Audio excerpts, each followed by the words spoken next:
చూస్తే సామెతల గ్రంథం 29వ అధ్యాయం 23వ వచనాన్ని మనం చూస్తే, ఎవని గర్వము వారిని తగ్గించును, వినయ మనస్కుడు ఘనతనందును అన్నారు. నేటి దిన మన పాఠము గర్వము వద్దు, వినయము ముద్దు. కాబట్టి ప్రియమైన వారలారా, నేటి దిన ఈ యొక్క పాఠములో ఉన్నటువంటి సంగతులను ఈ తైలాభిషేక పండుగ దినాన మనం జ్ఞాపకం చేసుకుంటూ ఉన్నాం. చూడండి, పరిశుద్ధ గ్రంథములో అనేకులు గర్వాన్ని బట్టి వారు నాశనమైపోయినట్లుగా చూస్తూ ఉన్నారు. అందుకే ఇక్కడ సామెతల గ్రంథంలో కూడా అంటూ ఉన్నాడు, ఎవని గర్వము వానిని తగ్గించును, వినయ మనస్కుడు ఘనతనందును అన్నాడు. కాబట్టి మనం గమనించినట్లయితే ప్రియమైన వారలారా, మరి నేటి దినాన తైలాభిషేక పండుగ ఎందుకు ఆచరిస్తూ ఉన్నాము అంటే, దైవజనులు ఫాదర్ ఎం దేవదాసయ్య గారు గుంటూరు నిత్యజీవ సన్నిధిలో మరి దైవజనులు సన్నిధి కూటములు స్థాపించి మోషే సుఖోపవాస ధ్యాన దినములను ఏర్పాటు చేసి, మోషే గారు ఎలాగా చేశారు అన్న సంగతులను మరి తెలియపరిచే ముందుగా దైవజనులు మరి సన్నిధి పరులైన వారు ధ్యానంలో ఉంటూ ఉన్న సమయంలో, వారు సన్నిధి చేసుకుంటూ ఉన్న సమయంలో మరి ఆకాశము నుండి ఒక కర్ర, గజ్జలు కలిగి రెండు ప్రక్కల ఉన్న కర్ర క్రిందకు రావడం, పట్టుకోవడానికి వెళ్ళగానే మరలా పైకి పోవడం, ఇలా జరుగుతూ ఉన్న తరుణంలో మరి సన్నిధి పరులైన వారు దైవజనుల దగ్గరకు వచ్చి, అయ్యా, ఇలాగూ మాకు దర్శనంలో ఒక కర్ర కనబడతా ఉన్నది, అది అందుకునే లోపు మరలా పైకి వెళతా ఉన్నది, దాని అంతరార్థం ఏంటి అని అడిగితే దైవజనులు అన్నారు, అమ్మా, అది వరములు కలిగిన కర్ర, అది మోషే గారి కర్ర. ఈ కర్ర మీకు కూడా కావాలి అంటే మీరు కూడా 40 దినాలు ఉపవాస ప్రార్థన చేసుకోనండి. అయితే మోషే గారు చేసినటువంటి ఉపవాసం మీరు చేయలేరు, కానీ ఏ ఉపవాసము అంటే మోషే సుఖోపవాస ధ్యానములు అని పెట్టుకొని 40 రోజులు మీరు ఈ ఉపవాస ప్రార్థనలు జరిగించుకోనండి అన్నారు.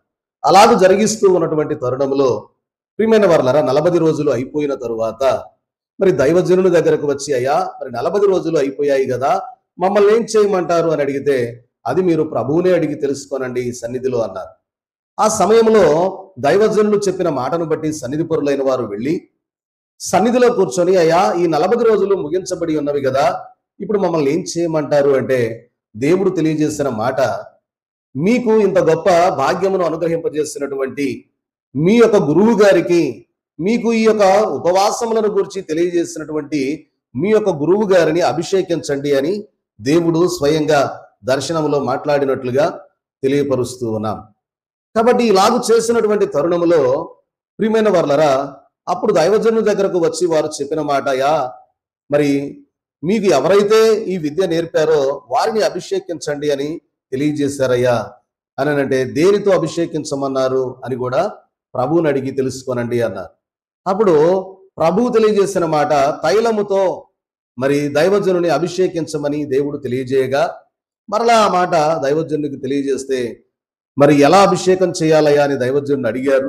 ఆ సమయంలో దైవజనులు చెప్పిన మాట, అమ్మా, అది కూడా మీరు తండ్రి గారిని అడిగి తెలుసుకోనండి, ప్రభువుని అడిగి తెలుసుకోనండి అని అంటే, అప్పుడు దేవుడు తెలియజేసినట్లుగా ప్రియమైన వారలారా, ముగ్గురు సన్నిధి పరులు మరి తండ్రి, కుమార, పరిశుద్ధాత్మ నామములో మరి వారు ఈ రీతిగా దైవజనుని మరి అభిషేకించినట్లుగా మనం చూస్తూ ఉన్నాం. మొదటి వ్యక్తి వచ్చి ఏమని ఆ యొక్క తైలమును పోశారయ్యా అంటే, సన్నిధి నేర్పిన తండ్రికి, సన్నిధి ఇచ్చిన తండ్రికి నా కృతజ్ఞత తెలియబుచ్చుటకు ఇలాగున తైలము పోసి అభిషేకించుచున్నానని చెప్పి తైలము పోసి అభిషేకించిరి. ఇక రెండవ వ్యక్తి అట్లే కొన్ని నిమిషములు మాట్లాడి, జ్ఞానము నేర్పిన తండ్రికి, జ్ఞానవరమిచ్చిన తండ్రికి నా హృదయ కృతజ్ఞతను చూపించుటకు ఇలాగు తైలము పోసి అభిషేకించుచున్నాను అని అభిషేకించిరి. మూడవ వ్యక్తియు అట్లే స్వరమిచ్చిన తండ్రికి నా హృదయ కృతజ్ఞతను చూపించుటకు ఇలాగు తైలము పోసి అభిషేకించుచున్నానని మరి సీసాలో ఉన్న తైలము అంతా పోసి అభిషేకించిరి. ప్రభువుకు మహిమ కలుగును గాక, ఆమేన్ అన్నారు. కాబట్టి ప్రియులారా, ఇది గంభీర చరిత్ర. ఇది అప్పుడు మాకు కొంచెమే అర్థమైనది గాన, ఇక కాలము జరుగుతున్న కొలది ఇంకా ఈ తైలాభిషేకం యొక్క ప్రత్యేకత్వము, పరిశుద్ధత, దాని అవసరము ఇప్పుడు ఎక్కువగా గ్రహించగలుగుతూ ఉన్నాము. దేవునికి స్తోత్రములు. విశ్వాస జన సంఘమ, ఈ మాటలు పాటించి చేసి చూడండి, ఆ మహిమ మీకే తెలియనగును. ఎప్పుడైనా చేసి దీని వలన పొందగల శక్తి పొందండి, వరములు పొందండి అని దైవజనులు మరి వెలిగించబడగోరండి అని దైవజనులు సలహా ఇచ్చినట్లుగా మనం చూస్తూ ఉన్నాం. కాబట్టి ప్రియమైన వారలరా, దైవజనుని మనము జ్ఞాపకము చేసుకొనవలసిన వారమై ఉంటూ ఉన్నాం. నేటి దినాన దైవజనులు ఈ యొక్క మరి తైలాభిషేకమునకు ఆయన అర్హుడై ఉన్నాడు. కాబట్టి ఎందుకు తైలాభిషేకం జరిగించుకోనాలి, ఎందుకు తైలాభిషేకము ఆ కాలంలో దైవజనునికి దేవుడు చేయమని సన్నిధి పరులైన వారికి తెలియజేశారయ్యా అంటే, మోషే సుకోపవాస ధ్యానములు సన్నిధిని నేర్పినటువంటి సద్గురుడు ఎవరు అంటే, ప్రియమైన వారలారా, మన తండ్రి గారు దైవజనులు ఫాదర్ ఎం దేవదాసయ్య గారు.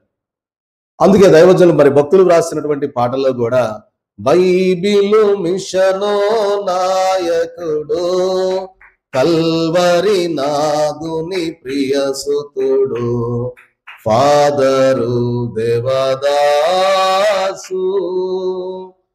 ఎన్నో మిషనులో ఉన్నవి భువిలో, ఎన్నో మిషనులో ఉన్నవి భువిలో, సన్నిధి నేర్పిన సద్గురువెవరు, సన్నిధి నేర్పిన సద్గురువెవరు, సన్నిధి పరుడగు ఈ గురువే, సన్నిధి పరుడగు ఈ గురువే.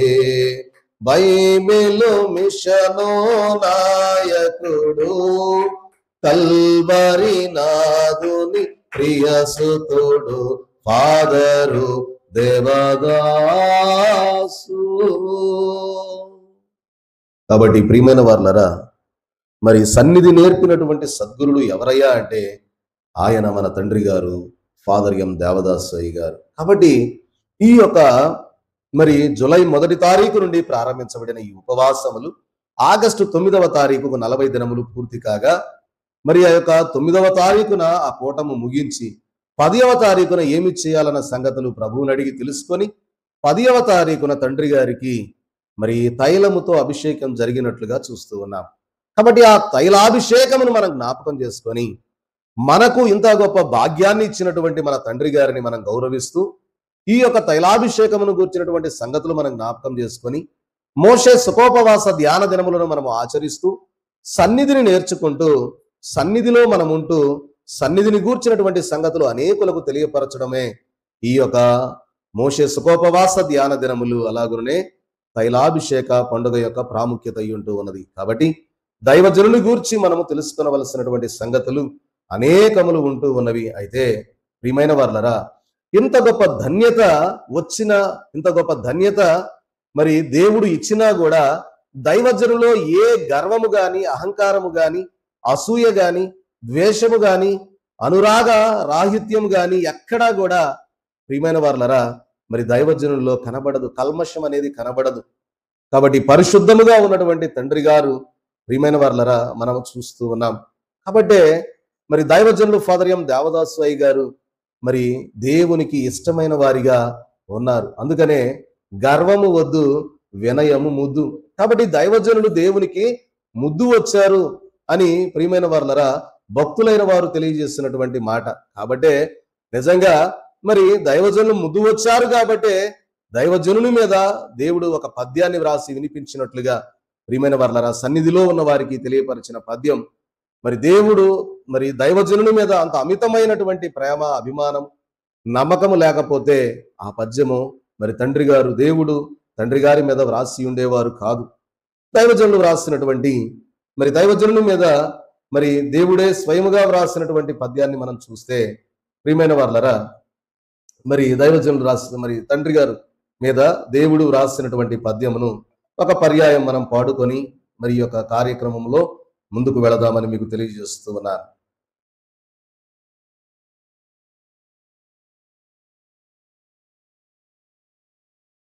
తండ్రి గారిని గురించి దేవుడు తెలియజేస్తున్న పద్యం.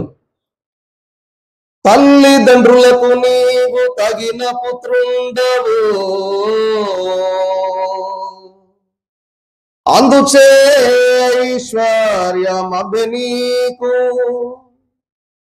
బంధువులకు నీవు బంధుజనుండవు, అందుచే ఐశ్వర్యమభి నీకు, స్నేహితులకు నీవు స్థిర స్నేహితుండవో.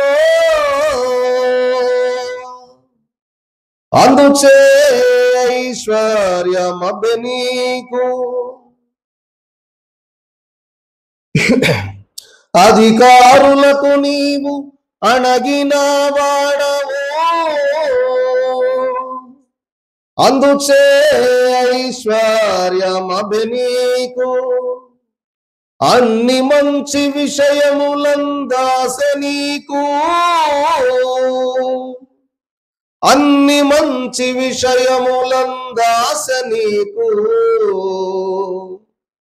అన్ని దుర్గుణంబులందు హేయంబు నీకు, అన్ని దుర్గుణంబులందు హేయంబు నీకు. ప్రజల రక్షణ విషయమే పట్టు నీకు, ప్రజల రక్షణ విషయమే పట్టు నీకు. దైవరాజ్య వ్యాప్తికే, దైవరాజ్య వ్యాప్తికే, దైవరాజ్య వ్యాప్తికే, దైవరాజ్య వ్యాప్తికే దేవదాసు అయ్య నీవు.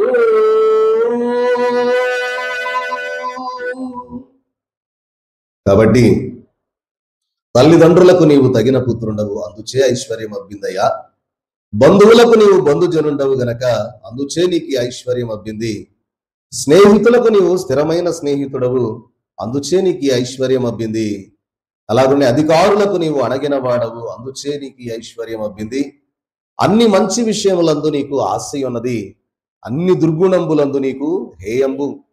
కాబట్టి ప్రజల రక్షణ విషయమే పట్టు నీకు, దేవుని యొక్క రాజ్య వ్యాప్తి కొరకే దేవదాసు నీవు అని తండ్రిని గురించి మన యొక్క ప్రభువు తెలియజేసిన మాటలు మనం చూస్తూ ఉన్నాం. కాబట్టి ప్రియమైన వర్లరా, మనం గమనించినట్లయితే దైవజనుల్లో ఏ గర్వము అహంకారము ఉన్న ఎడల ప్రియమైన వర్లరా మిషను ఎప్పుడో మరి అంతరించిపోయేది. కాబట్టే మరి దైవజనులు దేవదాసయ్య గారు మరి ప్రారంభించినప్పుడు, బైబిల్ మిషన్ను బయలుపరిచినప్పుడు మరి ఎంతమంది ఉన్నారు, ఎంత సమయంలో ఎప్పుడు ప్రారంభించారయ్యా అంటే, బైబిల్ మిషన్ ప్రియమైన వర్లరా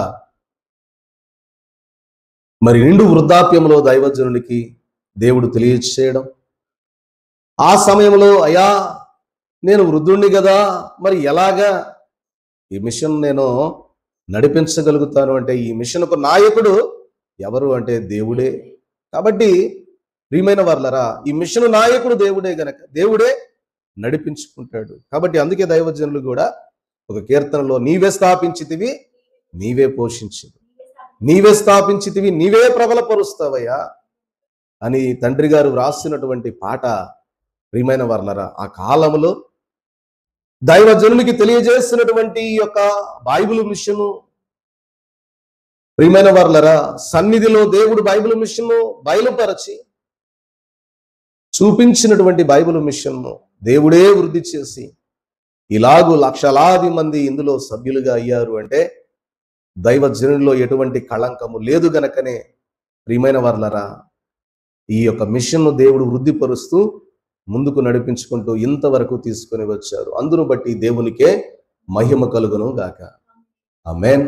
చూడండి ప్రియమైన వర్లరా, ఒకవేళ ఇంతటి మిషనే గాన ఉంటే ఏదైనా నేటి దినాలలో కానీ ఎప్పుడైనా మనం చూస్తే ఒక వాక్యాన్ని బాగా చెప్పగలిగినటువంటి సేవకులు చూస్తే నేనే వాక్యం బాగా చెప్పగలుగుతాను అనే ఒక గర్వం కనపడుద్ది. పాటలు బాగా పాడేవాడిని చూస్తే నేనే పాటలు బాగా పాడగలుగుతాను అనే ఒక గర్వం తనలో కనపడుద్ది. అలాగే ప్రియమైన వర్లరా బైబిల్ చదవగలిగేటప్పుడు కూడా అందరికంటే నేనే బాగా చదవగలుగుతా ఉన్నాను అనేటటువంటి గర్వం మనిషిలో కనబడుద్ది. ఒకవేళ అటువంటి గర్వమే గాన కనబడితే దేవుడు అది వాని యొద్ద నుండి తీసివేస్తాడు. చూద్దాం ప్రియమైన వర్లరా, నేను అనేటటువంటిది క్రైస్తవ జీవితంలో ఉంటే ప్రియమైన వర్లరా వాడు క్రైస్తవుడే కాదు అనేది మనకు మరి వాక్య గ్రంథంలో కూడా కొన్ని వచనాల ఆధారంగా మనం చూడవచ్చు.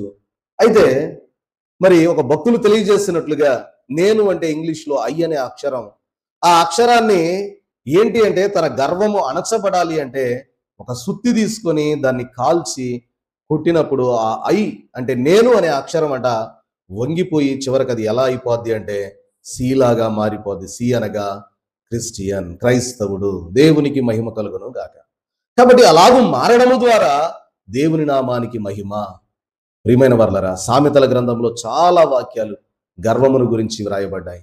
కానీ మన తండ్రి గారిలో ఏ మాత్రము కూడా గర్వము, అహంకారం అనేవి లేకుండా మరి దైవజనులు ఇంకా అనేకము తెలియజేసిన మాట, మరి ఎంతో సొమ్ము మరి వచ్చినప్పుడు దైవజనునికి తెలియజేస్తాయా, ఈ సొమ్ము నేనేం చేసుకుంటాను, నా బిడ్డలైన వారు నా తరువాత వచ్చే వారికి ఈ సొమ్ము అందించండి, ఇంకా వారు బలంగా సేవ జరిగిస్తారని తండ్రి గారు తెలియజేసిన మాట. కనుకనే ఆయన ఈ లోకము విడిచిన తరువాత సన్నిధి కోటాలు వచ్చాయి గనక ఇక నాతో పని లేదు అని చెప్పినటువంటి తండ్రి గారు, ప్రియమైన వర్లరా, 1960 ఫిబ్రవరి 9వ తారీఖున ఆయన మహిమలోనికి వెళ్ళాక సన్నిధి కోటాలు చతికిలబడ్డాయన్నారు. కాబట్టి మరలా ఆ సన్నిధి కోటాలను మరలా తిరిగి స్థాపింపజేయడానికి నేటి దినాలలో ఒక నెహెమ్యా వలె మరి మన ప్రెసిడెంట్ అయ్య గారు నిలవబెట్టి ఇలాగ మరి అనేక సన్నిధి కోటాలు మరి తండ్రి గారు జరిగిస్తూ ఉన్నారు. కాబట్టి ప్రియమైన వర్లరా, మనం గమనించినట్లయితే ఈ యొక్క సన్నిధి కోటాల యొక్క ప్రత్యేకత, అలాగే సన్నిధిని నేర్చుకొని మనము ముందుకు వెళ్ళవలసినటువంటి వారమై ఉన్నాం. కాబట్టి మన తండ్రి గారిలో గర్వము, అహంకారము లేదు గనక మనము కూడా అలాగూ మరి వినయముతో నడవవలసిన వారమై ఉన్నాం. అందుకే గర్వము వద్దు, వినయము ముద్దు. కాబట్టి అందుకే వినయముగా ఉన్నాడు గనకనే తండ్రి గారు దేవునికి ముద్దు వచ్చారు, కాబట్టి ముద్దు పెట్టుకున్నాడు. కాబట్టి ప్రియమైన వర్లారా, పరిశుద్ధ గ్రంథంలో మనం చూస్తే గర్వముతో, అహంకారముతో మరి పడిపోయినటువంటి వారిని కొంతమందిని నేను ఈరోజు మీకు తెలియజేసిన మాటలు ముగించాలనుకుంటా ఉన్నాను. చూద్దాం ప్రియమైన వర్లరా, యెషయా గ్రంథం 14వ అధ్యాయం 13వ వచనాన్ని మనం చూస్తే అక్కడ మనకు లూసిఫర్ అనేటటువంటి దేవదూత మనకు కనబడుద్ది. చూడండి ప్రియమైన వర్లరా, ఈ యొక్క మరి గర్వపు మాటలతోటి మనం చూస్తే యెషయా గ్రంథం 14వ అధ్యాయం 13 నుండి 14 వచనాలు మనం ఒక పర్యాయం చూస్తే అక్కడ వ్రాయబడినటువంటి మాట ఒకసారి చూద్దాం. నేను ఆకాశమునకు ఎక్కిపోయేదను, దేవుని నక్షత్రములకు పైగా నా సింహాసనమును హెచ్చింతును, ఉత్తర దిక్కునున్న సభాపర్వతం మీద కూర్చుందును, మేఘమండలము మీదికి ఎక్కెదను, మహోన్నతునితో నన్ను సమానముగా చేసుకొందును అని నీవు మనస్సులో అనుకుంటివి కదా. చూడండి, దేవుని సన్నిధిలో ఉంటా దేవుని కంటే ఎక్కువ మహిమ కోరుకున్నటువంటి సాతానుని ప్రియమైన వర్లరా తన మనస్సులోనికి ఆలోచన వస్తేనే దేవుడు ఏం చేశాడు? ప్రియమైన వర్లరా, దేవుని సన్నిధి నుండి త్రోసివేశాడు. కాబట్టి మనం గమనించినట్లయితే ఆ యొక్క సాతానుడు అనుకుంది ఏమని అంటే, నేను దేవుడు ప్రక్కనే ఉంటా ఉన్నా, ఆయనకి నాకు పెద్ద తేడా ఏముంది, నేనంత కొద్ది దూరంలోనే కదా ఉన్నది, ఆ మహిమ నాకే రావాలి, దేవుని కంటే నేను ఇంకా హెచ్చుగా కూర్చోవాలని ఎప్పుడైతే తన మనస్సులో గర్వపు మాటలను అనుకుందో, కేవలం మనస్సులోనే అనుకున్నది, ప్రియమైన వర్లరా ఏమైపోయాడు అంటే మరి దేవుని సన్నిధి నుండి బయటకు త్రోసివేయబడ్డాడు. చివరికి వాడి యొక్క స్థితి ఎలాగవుద్ది అంటే మట్టులేని గోతిలోనికి వెళ్ళిపోతాడు 1000 ఏళ్ల పరిపాలనలో. కాబట్టి ప్రియమైన వర్లరా, ఆ తదుపరి అతన్ని అగ్నిగుండములో వేయబడుతా ఉన్నది. మారు మనస్సు లేనటువంటి వాడు మరి లూసిఫర్ అనేటటువంటి దేవదూత సాతానుడిగా మారిపోయినటువంటి సందర్భాన్ని మనం ఇక్కడ గమనించవచ్చు. అలాగనే రెండవదిగా చూస్తే మనము మరి ఫరో రాజుని మనం చూడవచ్చు. అంటే గర్వం కలిగి గర్వపు మాటలతో మాట్లాడిన వారి యొక్క స్థితి ఎలా ఉంటది అంటే, మనం ఎంత ఎత్తుకు ఎదిగినా, ఎంత కాలము దేవునిలో జీవించినా మనకు ఉండవలసినది ఏంటి అంటే దేవుని ఎడల భయభక్తులు కలిగి జీవించాలే తప్ప, ప్రియమైన వారలరా, అహంకారమైన మనస్సు, గర్వముతో కూడినటువంటి మాటలు మాట్లాడితే దేవుడు మనలను తీసి పడవేస్తాడు అనడానికి కొన్ని ఉదాహరణలు మనం చూస్తూ ఉన్నాం. రెండవదిగా చూస్తే ఫరో రాజు అనగా ఐగుప్తు రాజు మనం చూస్తే నిర్గమాకాండ గ్రంథము 5వ అధ్యాయములో అతడు మాట్లాడిన మాట మనకు కనబడుద్ది. ఒకసారి చూద్దాం. నిర్గమాకాండ గ్రంథం 5వ అధ్యాయం 2వ వచనంలో మనం చూస్తే అక్కడ ఫరో అంటాడు, ఫరో అంటున్నాడు, నేను అతని మాట విని ఇశ్రాయేలీయులను పోనిచ్చుటకు యెహోవా ఎవడు? నేను యెహోవాను ఎరగను, ఇశ్రాయేలీయులను పోనీయనను. చూడండి ప్రియమైన వర్లరా, ఫరో రాజు అంటూ ఉన్న మాట ఏంటంటే, అసలు నేను ఏమంటా ఉన్నాడు, నేను అతని మాట విని ఇశ్రాయేలును పోనిచ్చడానికి అసలు యెహోవా ఎవడో నాకు తెలియదు అన్నాడు. ఓకే, యెహోవా ఎవడో నీకు తెలియదు కాబట్టి యెహోవా ఎవడో చూపించడానికి దేవుడు ఏం చేశాడు? ప్రియమైన వర్లరా, మరి 10 తెగుళ్ళు రప్పించాడు. చివరిగా చూస్తే తన జ్యేష్ఠ కుమారుని కోల్పోయేంత వరకు కూడా ఫరో కనులు తెరవబడలా. ఆ తదుపరి కూడా మరలా ఎర్ర సముద్రం దాకా వెంబడించారు. మొత్తం సైన్యం మొత్తాన్ని కూడా ఎర్ర సముద్రంలో కలిపివేసినట్లుగా మనం చూస్తూ ఉన్నాం. కాబట్టి ప్రియమైన వర్లరా, గర్వాంధకారమైనటువంటి మాటలతో మాట్లాడిన ఫరో రాజుని దేవుడు, ప్రియమైన వర్లరా, దేవుని ఆజ్ఞను నిరాకరించినటువంటి గర్వాన్ని ప్రియమైన వర్లరా తీసివేసినట్లుగా మనకు ఫరో గురించినటువంటి మాటలను బట్టి అతడు తన యొక్క రాజ్యాన్ని ప్రియమైన వర్లరా దేవుడు ప్రియమైన వర్లరా తీసివేసినట్లుగా మనకు దేవుని వాక్యంలో కనబడతా ఉన్నది. మూడవదిగా చూస్తే గొల్యాతు మనకు కనబడతాడు. చూడండి, సమూయేలు మొదటి గ్రంథము 17వ అధ్యాయం మనం చూస్తే, సమూయేలు గారు రాసిన సమూయేలు గ్రంథం మొదటి సమూయేలు గ్రంథం 17వ అధ్యాయము 10వ వచనంలో మనం చూస్తే, ఈ దినమున నేను ఇశ్రాయేలీల సైన్యములను తిరస్కరించుచున్నాను, ఒకరిని నియమించిన ఎడల వాడును నేనును పోట్లాడుదుమని ఆ ఫిలిష్తీయుడు చెప్పుచూ వచ్చెను. అలాగే 45వ వచనంలో మనం చూస్తే ఈ మాట మనకు మరలా కనబడుద్ది. ఏమని అంటే, దావీదు, నీవు కత్తియు ఈటయు బల్లెమును ధరించుకొని నా మీదికి వచ్చుచున్నావు, అయితే నీవు తిరస్కరించిన ఇశ్రాయేలీయుల సైన్యములకు అధిపతియగు యెహోవా పేరిట నేను నీ మీదికి వచ్చుచు ఉన్నాను అని దావీదు గారు తెలియజేసే మాట మనకి ఇక్కడ కనపడతా ఉంటే, ఏంటి గొల్యాతు తెలియజేసే మాట ఏంటయ్యా అంటే, ప్రియమైన వర్లరా 10వ వచనంలో అంటాడు, ఈ దినమున నేను ఇశ్రాయేలు సైన్యములను తిరస్కరించుచు ఒకరిని నియమించండి, ఒకవేళ మీరు ఒకరిని నియమిస్తే వాడును నేను పోట్లాడుదుము అని. ప్రియమైన వర్లరా, మరి ఫిలిష్తీయుడు ఎలాగా, ఒక ఫిలిష్తీయుడు, సున్నతి లేని ఫిలిష్తీయుడు ఎలా మాట్లాడుతూ ఉన్నాడు అని ప్రియమైన వర్లరా చూడండి. అతడు ఎంత ఎత్తున్నాడు అనేది 4వ వచనం రాస్తాడు.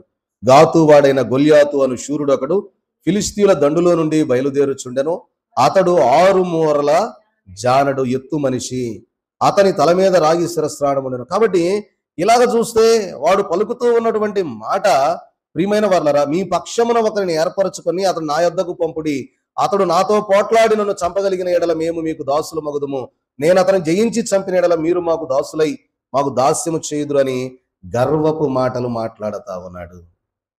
కాబట్టి ప్రియమైన వర్లరా, దావీదు గారు అతని మీదకు వెళ్ళి అతని గర్వాన్ని అణిచినట్లుగా చూస్తున్నాం. అందుకే 45వ వచనంలో అంటాడు, సున్నతి లేని ఈ ఫిలిష్తీయుడు ఏ పాటి వాడు అని దావీదు గారు తన దగ్గర ఉన్నటువంటి వడిసెల రాయితో గొల్యాతును కొట్టి చంపివేయడు. కాబట్టి ప్రియమైన వర్లరా, అతని యొక్క గర్వపు మాటలు ఇశ్రాయేలీయుల సైన్యములను హేళన చేయొచ్చు. ప్రియమైన వర్లరా, ఫిలిష్తీయుడు పలికినటువంటి మాటలు, మరి ఆ యొక్క మాటలను బట్టి వారిని అణిచివేసినట్లుగా, అతన్ని చంపివేసినట్లుగా మనం చూస్తూ ఉన్నాం. కాబట్టి తన శక్తి పైన నమ్మకము దేవుని ప్రజలను తక్కువ చేసి మాట్లాడడం. ఇక్కడ గొల్యాతు విషయంలో చూస్తే, నేను బలవంతుణ్ణి, నాకున్నటువంటి బలం గొప్పది, కాబట్టి ఇశ్రాయేలీయుల సైన్యం ఏ పాటిది అని ఇశ్రాయేలుని హేళన చేస్తూ, ప్రియమైన వర్లరా, వారి దేవుణ్ణి కూడా ఆయన హేళన చేసినట్లుగా చూస్తూ ఉన్నాం. కాబట్టి దేవుడు అతని యొక్క గర్వపు మాటలను, ప్రియమైన వర్లరా, అతని సమఉజ్జితో పడగొట్టలా. కేవలం ఎలాంటి వాడు, చిన్నవాడు, ప్రియమైన వర్లరా, గొర్రెలు దాచుకునే చిన్నవాడి చేత తన యొక్క మరి శరీరాన్ని పడగొట్టేశాడు. కాబట్టి దేవునికి అసాధ్యమైనది ఏది లేదు. కాబట్టి గర్వపు మాటలు మనలోనికి రాకూడదు అనేది గర్వము వల్ల దైవం మరి తెలియజేస్తూ ఉన్నమాట. గర్వము వద్దు. 4వది చూస్తే హామాను మనకు కనబడతాడు. ఎస్తేరు గ్రంథంలో మనం చూస్తే, ప్రియమైన వర్లరా, 3వ అధ్యాయము, ఎస్తేరు గ్రంథము 3వ అధ్యాయము 5-6 వచనాల్లో మనం చూస్తే, అక్కడ ఎస్తేరు గ్రంథం 3వ అధ్యాయం 5-6 వచనాలు చూద్దాం ఒకసారి. మనం చూస్తే, మొర్దుకై వంగకయు నమస్కరింపకయు నుండుట హామాను చూచినప్పుడు బహుగా కోపగించి, మొర్దుకై ప్రాణము మాత్రము తీయుట స్వల్ప కార్యమని ఎంచి మొర్దుకై యొక్క జనులు ఎవరైనది తెలుసుకొని అహశ్వేరోషి యొక్క రాజ్యమందంతట నుండి మొర్దుకై స్వజనులకు యూదులందరినీ సంహరించుటకు ఆలోచించెను.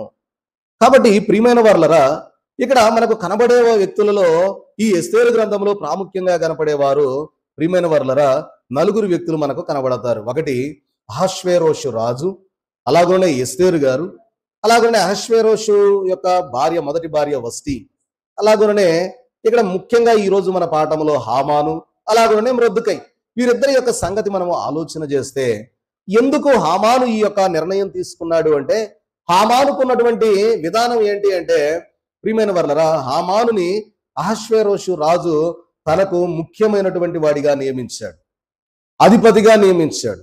ఇక రాజు తర్వాత రాజంతటి వాడుగా హామానును మరి రాజు నియమించిన తరువాత మొర్దుకై ప్రియమైన వర్లరా ప్రతి ఒక్కరూ కూడా రాజుకి ఎలా నమస్కారం చేస్తా ఉన్నారో అలాగే అందరూ కూడా హామానుకి వంగి నమస్కారం చేయాలి అనేటటువంటి నిబంధన వారు కలిగి ఉన్నారు. కనుక ఈ యొక్క మొర్దుకై యొక్క ఉద్యోగం ఎక్కడయ్యా అంటే రాజ మార్గంలో ఎక్కడైతే మెయిన్ ముఖద్వారం గుమ్మం ఉందో కోటకి, అక్కడ మొర్దుకైకి అక్కడ ఉండడం అనేది జరుగుతూ ఉన్నది. అయితే అందరూ కూడా వంగి నమస్కారం చేస్తా ఉన్నారు, కానీ ఈ మొర్దుకై మాత్రం నేను ఒక దేవునికి తప్ప ఎవ్వరికి నమస్కారం చేయను అని యూదులకు ఉన్నటువంటి ఆచారాన్ని బట్టి ఆయన ఏం చేశాడు అంటే ఏ మాత్రము కూడా వంగి నమస్కారం చేయాల. అయితే మొదట్లో మనం గమనించినట్లయితే హామాను కూడా దీన్ని పెద్దగా పట్టించుకోలే, చూసి చూడనట్టుగా వెళ్ళిపోయాడు. కానీ కొంతమంది యొక్క చాడీకోరుల మాటలు విని హామాను తనకు ఉరి తెచ్చుకున్నట్లుగా మనకి ఈ పాఠంలో కనపడుద్ది. చూడండి ప్రియమైన వర్లరా, కొంతమంది ఏమంటారంటే, అయ్యా హామాను గారు, మేము అందరం నీకు నమస్కారం చేస్తా ఉన్నాం, కానీ ఆ ద్వారబంధంలో ఉన్నటువంటి ఆ యొక్క మొర్దుకై మాత్రం నీకు ఏమాత్రం నమస్కరించడం లేదు, నీకు సలాము చేయడం లేదు అని అంటే, అప్పుడు మొర్దుకై తన యొక్క ఆ యొక్క విధానాన్ని బట్టి హామాను చూసి గమనించి ఎలాగైనా సరే మొర్దుకైని హతమార్చడమే కాదు కానీ మరి ఎందుకంటే రాజు శాసనాన్ని వీళ్ళు ధిక్కరిస్తూ ఉన్నారు గనక అసలు తన జాతి మొత్తాన్ని కూడా తీసివేయాలని పని పూనుకున్నాడు. కాబట్టి ప్రియమైన వర్లరా, ఆ సమయంలో ఒక కుయుక్తిపరుడిగా ఉండి చేసినటువంటి పని ఏంటి అంటే, ఎలాగైనా వీరి జాతిని చంపాలి అంటే ఒక నిర్ణయం తీసుకోవాలని చెప్పి ఇంటికి వెళ్ళి తన భార్యతో కలిసి ఒక ప్లాన్ చేశాడు. ఎప్పుడు చంపాలి నిర్ణయం తీసుకున్నాడు. ఎప్పుడు చంపితే ఎప్పుడు చంపాలి అనేది కూడా చీటీలు వేద్దాం అని చెప్పి ప్రియమైన వర్లరా 12 నెలలకు గాను 12 చీటీలు రాశారు. ఏ నెలలో చంపాలి, అలాగే ఏ తారీఖును చంపాలి అనేది కూడా అన్ని 30 తారీఖులు రాసి పెట్టుకొని ఆ 30 తారీఖుల నుంచి ఒక చీటీ, 12 నెలల్లో నుంచి ఒక చీటీ తీసి ఆ నెలను డేటును ఫిక్స్ చేసుకొని ఇక ఆ నెల కోసం ఎదురు చూస్తా ఉన్నాడు. ఈ లోపల కథ అంతా నడిపిద్దాం అనుకున్నాడు. కానీ ప్రియమైన వర్లరా, హామాను యొక్క గర్వపు మాటలు హామానుని ఉరికొయ్యకు ఎక్కించినట్లుగా మనం ఆ యొక్క పాఠంలో చూడవచ్చు. సమయం లేదు గనక మరి ఆ యొక్క కథ అంతా వివరించడం లేదు, కానీ జరిగిన చరిత్ర. మరొకటిగా చూస్తే ప్రియమైన వర్లరా, 5వది నెబుకద్నెజరు, బాబిలోనియన్ రాజు. ఈ బబులోను రాజుల గురించి మనం గమనించినట్లయితే ఒకసారి ఇది చాలా విచిత్రంగా ఉంటది. దానియేలు గ్రంథము 4వ అధ్యాయం 30వ వచనంలో మనం చూస్తే ప్రియమైన వర్లరా, ఈ నెబుకద్నెజరు రాజు ఎలా అనుకుంటాడో నిజంగా దాన్ని బట్టి దేవుడు ఏం చేశాడు అనేది చాలా విచిత్రంగా ఉండే మాట మనకి ఇక్కడ కనబడుద్ది. చూద్దాం. ఇక్కడ ఈ నెబుకద్నెజరు రాజు ఏమనుకుంటా ఉన్నాడు అంటే, ఆ రాజు అనుకున్నాడు, బబులోనును ఈ మహా విశాల పట్టణము నా బలాధికారమును నా ప్రభావ ఘనతను కనబరుచుటకై నా రాజధాని నగరముగా నేను కట్టించినది కాదా అని తనలో తాను అనుకొనెను. అంతే. చూడండి, ఆ నెబుకద్నెజరు రాజు ఏమని తలంచాడయ్యా అంటే, ప్రియమైన వర్లరా, బబులోనును ఈ మహాపట్టణము విశాల పట్టణము నా బలాధికారమును నా ప్రభావ ఘనతను కనబరుచుటకై నా రాజధాని నగరముగా నేను కట్టించినది కాదా అంటే, ఈ పట్టణాన్ని నేనే కట్టించా, నా నామ ఘనత కొరకు, నాకున్నటువంటి కీర్తి ప్రతిష్టలు ఇంతకన్నా ఇంకెవ్వరూ కూడా చేయలేరు అనేటటువంటి సంగతి ప్రియమైన వర్లరా ఆలోచించి తన గర్వపు మాటలతోటి తన మనస్సులో అనుకున్న కారణాన చూడండి 31వ వచనంలో చూస్తే, రాజు నోట మాట ఉండగా, అంతే, తన మనస్సులో నుంచి మాట నోటి నుండి వచ్చింది బయటికి, అంతే. ఇక చూడండి, ఆ రాజు నోట ఈ మాట ఉండగా ఆకాశము నుండి ఒక శబ్దము వచ్చెను, ఏదనగా రాజగు నెబుకద్నెజరు, ఇదే నీకు ప్రకటన. నీ రాజ్యము నీ యొద్ద నుండి తొలగిపోయెను, తమ యొద్ద నుండి మనుష్యులు నిన్ను తరిమెదరు, నీవు అడవి జంతువుల మధ్య నివాసము చేయుచు పశువుల వలె గడ్డి మేసెదవు. సర్వోన్నతుడకు దేవుడు మానవుల రాజ్యమై పైన అధికారి అయ్యుండి తానెవరికి దాని అనుగ్రహింప నిశ్చయించునో వానికి అనుగ్రహించునని నీవు తెలుసుకుని వరకు 7 కాలములు నీకు ఇలాగు జరుగునని చెప్పాను. చూసారా ప్రియమైన వర్లరా, మనం గమనించినట్లయితే నెబుకద్నెజరు రాజు విషయంలో కూడా మరి దేవుడు తెలియజేసినటువంటి ఈ యొక్క మరి భయంకరమైనటువంటి దుస్థితి. నెబుకద్నెజరు రాజు అనుకున్నాడు, ఎంత గొప్ప పట్టణం ఎవరు కడతారు, ఇంత గొప్ప పట్టణానికి చేయాలంటే అది నాకు తప్ప ఎవరి వల్ల కాదు కాబట్టి అని తన బలాధికారమును గురించి అలాగనే తనలో తాను హెచ్చించుకున్నాడు. అంతే, తన మాట ఆ నోట్లో నుండి బయటకు వస్తూ ఉండగానే ఏమైపోయింది అంటే దేవుని వాక్కు ప్రత్యక్షమై నీ రాజ్యము నెబుకద్నెజరు, ఇదే నీకు ప్రకటన, నీ రాజ్యము నీ వద్ద నుండి తొలగించి వేయబడింది అన్నాడు. చూసారా, అంటే గర్వపు మాటలు అంటే ఎప్పుడూ కూడా మనలను మనం హెచ్చించుకునే విధంగా ఉండకూడదు. మనలను మనం ఎప్పుడైతే హెచ్చించుకుంటామో, నాకన్నా ఎవరు గొప్పవారు లేరు, నాకంటే సంపన్నుడు లేడు, నాకంటే బలవంతుడు లేడు, నాకంటే ఎందులో కూడా ఎవ్వడు సరైనడు లేడు, నేను ఒక్కడినే అని ఎప్పుడైతే ఒక వ్యక్తి తన మనస్సులో అనుకుంటాడో అప్పుడు వెంటనేనంట ప్రియమైన వర్లర వారి గర్వాన్ని బట్టి అణచివేయబడతారు అనేది బైబిల్ గ్రంథం సెలవిస్తూ ఉన్నటువంటి మాట. ఇలాగూ చూస్తే ఇంకా అనేకమైనటువంటి మరి వ్యక్తులు ఉన్నారు. 6వదిగా చూస్తే సన్హెరీబు విషయంలో కూడా దేవుడు ఈ అష్షూరు రాజు విషయంలో కూడా దేవుడు మరి ఎంతగానో ప్రియమైన వర్లరా అతన్ని అణిచివేయడం అనేది కనబడతా ఉన్న తన గర్వాన్ని బట్టి. అసలు ఇతడనే మాటలు మనం గాన చదివితే రాజుల 2వ గ్రంథం 18, 33, 35 అలాగనే 19వ అధ్యాయం 22, 23 వచనాలలో మనం చూస్తే అక్కడ ఆ అష్షూరు రాజు పేటరేగుతాడు. అసలు నిన్ను యెహోవా విడిపించగలడు అనుకుంటావన్నావా? ఫలానా రాజ్యం ఆ రాజ్యాల్లో ఉన్న దేవతలు వాళ్ళని కాపాడారా? కాపాడలేదు కదా. నీ దేవుడు నిన్ను ఎలా కాపాడతాడు అనుకుంటున్నావు అని చెప్పి సన్హెరీబు రాజు ఆ యొక్క రబ్షాకే అనేటటువంటి సైన్యాధ్యక్షుడిని పంపించి ప్రియమైన వర్లరా ఒక భయంకరమైనటువంటి శపథాలు చేస్తాడు. ఏమి లేదు, దేవుడు సింపుల్ గా తేల్చేస్తాడు అంతే. ఎప్పుడైతే వాడి గర్వపు మాటలు విన్నాడో దేవుడు, హిజ్కియా ఏం భయపడదు అని చెప్పి ప్రియమైన వర్లరా దేవుడు తెలియజేసి ఏం తెలియజేస్తాడయ్యా అంటే ఆ రాత్రికి రాత్రే 185,000 మందిని ఒక దోత ఊరకట్లా వారి మీద వెళ్ళిపోద్ది అంతే. అందరు ఎక్కడోళ్ళు అక్కడ చచ్చిన వారి వలె చచ్చిపోతారు. తర్వాత సన్హెరీబు రాజు వెళ్ళి తన యొక్క కుటుంబంలో ఉన్న వారి చేత ఇంట్లోనే చంపబడడం మనం సన్హెరీబు గురించి చూస్తాం. కాబట్టి అలాంటి గర్వపు మాటలు చాలా భయంకరమైనటువంటిది. అలాగనే హేరోదు అగ్రిప్ప అలాగనే పరిసయ్యుల విషయంలో కూడా మనం ఇందాక పాఠంలో చదువుకున్నాం. పరిసయ్యుడు కూడా తన గర్వపు మాటలను వాడతాడు. మరి ఇది ప్రభు తెలియజేస్తాడు. దేవాలయంలోనికి 2 మనుషులు వచ్చారు, ఒకడు పరిసయ్యుడు మరొకడు సుంకరి. పరిసయ్యుడు అంటూ ఉన్నాడు, ఇదిగో నేను వారానికి ఇదిగో ఇన్ని రోజులు ఉపవాసం ఉంటున్నానయ్యా, అలాగనే 10వ భాగం చెల్లిస్తూ ఉన్నాను. ఇదిగో ఈ వెనక ఉన్నాడే సుంకరి, ఇతని వలే కాకుండా నేను చాలా నిష్ట కలిగి ఉంటున్నాను అని ఇలాగా మనం గమనించినట్లయితే ఒకసారి లూకాసు వార్త 18వ అధ్యాయము 11, 12 వచనాలలో మనం చూస్తే అక్కడ తన యొక్క మాటలు మనకు కనబడతాయి. ఏమని అంటే, పరిసయ్యుడు నిలవబడి, దేవా, నేను చోరులను, అన్యాయస్తులను, వ్యభిచారులనైనా ఇతర మనుషుల వలెనైనను ఈ సుంకరి వలెనైనా ఉండనందుకు నీకు కృతజ్ఞతాస్తుతులు చెల్లించుచున్నాను. వారమునకు 2 మారులు ఉపవాసము చేయుచు నా సంపాదన అందరిలో 10వ వంతు చెల్లించుచున్నానని తనలో తాను ప్రార్థించుచుండును. చూసారా, అంటే తనలో తాను ఏమనుకుంటా ఉన్నాడంటే నేనే గొప్పవాడినయా ఇతని కంటే అంటా ఉన్నాడు. ఎప్పుడు కూడా మనలను మనం గొప్పగా చేసుకోవడానికి మనం ఎప్పుడూ మాట్లాడుకోకూడదు. ఎప్పుడు కూడా దేవునికి గొప్పతనం రావాలా, దేవునికి మహిమ రావాలి, కానీ మనుష్యుల యొక్క ప్రియమైన వర్లరా మనుష్యులకు గొప్ప మనము ఇవ్వకూడదు. అలాగనే వారిని దేవుని కంటే ఎక్కువ కీర్తించకూడదు. కాబట్టే ప్రియమైన వర్లరా దేవుడు మరి వీరి విషయంలో అంటూ ఉన్న మాట అంటూ ఉన్నాడు, నేను చోరులను, అన్యాయస్తులను, వ్యభిచారులనైన ఇతర మనుష్యుల వలెనైనను ఈ సుంకరి వలెనైనను ఉండనందుకు నీకు కృతజ్ఞత. అవన్నీ దేవుడికి ఎందుకు? అవన్నీ నువ్వు చెప్పాల్సిన పని ఏంటి? అయ్యా, ఇదిగో నా మట్టుకు నేను నాకు కలిగిన దానిలో నీకు ఇస్తా ఉన్నాను. దేవా, నువ్వు ఇచ్చిన దానిలో నుండి ఇదిగో నేను మీరు ఇచ్చిన బలాన్ని బట్టి, శక్తిని బట్టి నేను ఉపవాసం ఉండగలుగుతా ఉన్నాను అని మాట్లాడాలి. కానీ ఈ పరిసయ్యుడు మాట్లాడిన మాట ప్రియమైన వర్లరా దేవుడు తెలియజేస్తూ ఆ కింద అంటాడు, ఏమని అంటే, ప్రియమైన వర్లరా అతని కంటే ఇతడు నీతిమంతుడిగా తీర్చబడి తన ఇంటికి వెళ్ళినని మీతో చెప్పుచూ ఉన్నాను.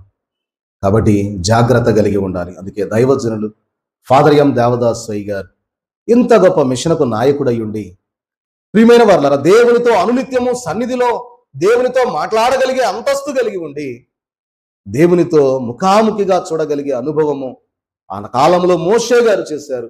ప్రియమైన వారలారా, మరి భక్తులైన వారు మాటలు రాస్తూ, మరి దైవజనుడు అన్న మాటే ప్రియమైన వారలారా, మోషే గారు చేసింది ప్రియమైన వారలారా, మరి మోషే గారు చేసింది ఏమన్నా సినాయి కొండ మీద ఉపవాసము, అది భీకరమైన సన్నిధి అన్నారు. ప్రియమైన వారలారా, భక్తులు అంటూ మోషే గారు చేసింది ఏమన్నా భీకరమైన సన్నిధి సినాయి కొండ మీద, ఆ సన్నిధి ఒక దైవజనుడికే సరిపోయింది కానీ అది మనకు సరిపోదు, మనకు దేవుడు ఏర్పాటు చేసింది సియోను సన్నిధి అన్నారు. కాబట్టి ప్రియమైన వారలారా, మరి అంత గొప్ప స్థితి కలిగినటువంటి దైవజనులే అయా నేనేపాటి వాడిని అని చెప్పి కన్నీరు గారుస్తూ అనేకుల కొరకు ప్రార్థించారు. మనకు ఎన్నో విద్యలు నేర్పించారు. చూడండి, ప్రార్థన తెలియని వాడికి ప్రార్థన నేర్పించారు. ప్రార్థనా మంజరి పుస్తకం చూడండి, ప్రార్థనా మంజరిలో 44 ప్రార్థనలు ఇంచుమించు అవి చదువుకుంటే ప్రియమైన వారలారా, మరి ఎన్ని ప్రార్థనలో ఎలా చేయాలో, ఒక చిన్నపాటి మరి అవిశ్వాసిగా ఉండి విశ్వాసంలోనికి వచ్చేవాడికి తగిన పాఠాన్ని దైవజనులు రాశారు. అలాగే ఎంతో నేను జ్ఞానవంతుణ్ణి అన్న వారు కూడా అయ్యగారు రాసినటువంటి పుస్తకాలను చూసి, అమ్మో ఇంత గొప్ప పాండిత్యం ఈయనకి ఎలా వచ్చింది అని నోటి మీద ఏలు వేసుకునేటటువంటి స్థితి దైవజనుడికి ఉన్నప్పటికీ ఏనాడును కూడా ఆయన మరి గర్వము అహంకారం కలిగి మాట్లాడలేదు. కానీ నేటి దినాల్లో ఇటువంటి స్థితి ఉన్నదా అంటే ప్రియమైన వారలారా, సేవకులలో కానీ, యాజకులలో కానీ, విశ్వాసులలో కానీ ఎక్కడా కూడా ఇది మనకు కనబడదు. కాబట్టి మరి దైవజనులు నడిచినటువంటి మార్గంలో మనం కూడా పయనించి ఈ తైలాభిషేక పండగ సందర్భముగా ఏం మనం నేర్చుకోవాలి అంటే, దైవజనులు నెత్తిన మరి తల మీద మరి దేవుడు తెలియజేయగా తైలం పోశారు. మనం కూడా తైలం పోసుకోవడం సరి అయినది కాదు, ఆ యొక్క అంతస్తు మనది కాదు అని మరి మిషన్ అధికారులు తెలియజేస్తూ ఉన్న తరుణంలో మనం కూడా దానిని గ్రహించి ప్రియమైన వారలారా, మనము చేయవలసింది ఏంటంటే ఆ యొక్క తైలాభిషేక పండుగను మనం జ్ఞాపకం చేసుకుంటూ దైవజనులు నడిచినటువంటి మార్గాన్ని మనం నడుస్తూ అనుసరిస్తూ ఆయన మార్గములో, అందుకనే పౌలు గారు అన్నట్లు నేను క్రీస్తు ప్రభు వారిని చూసి నడుచుకుంటా ఉన్న రీతిగా మీరు నన్ను పోలి నడుచుకోనండి అన్నారు. మనకు మాదిరిగా మన తండ్రి గారు దైవజనులు మనకి ఇచ్చారు. ఆయన మార్గములో మనము నడుస్తూ ప్రభువును చూస్తూ ఆయన మార్గములో పయనిస్తూ ఆయన మహిమరాకడకు ఆయత్తపడగలిగే ధన్యత నేటి దిన తైలాభిషేక పండుగ ద్వారా ప్రభువు మనకు అందించి దీవించి బలపరచును గాక. ఆమేన్.